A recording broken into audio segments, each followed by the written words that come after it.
السلام علیکم۔ میں آپ سب سے گزارش کروں گا کہ ایک مرتبہ سورۃ فاتحہ اور 3 مرتبہ سورۃ اخلاص پڑھ کے ان کا ثواب ان مسلمانوں تک پہنچا دیں جو اس دنیا فانی سے جا چکے ہیں۔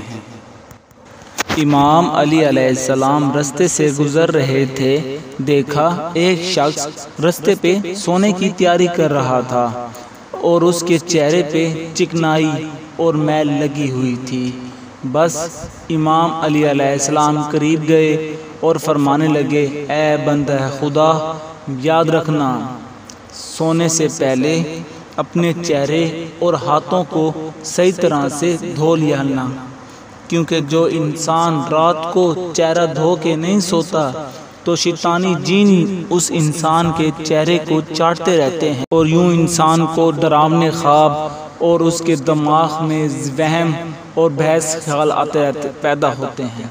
یاد رکھنا رات کو چہرہ دھو کے سونا مومن کی نشانی ہے، کیونکہ اس سے برکت کے فرشتے انسان کے آس پاس گھومتے رہتے ہیں، اس انسان کی حفاظت کرتے رہتے ہیں اور یوں انسان ذہنی دباؤ اور شیطانی امراض سے اللہ کی پناہ میں رہتا ہے۔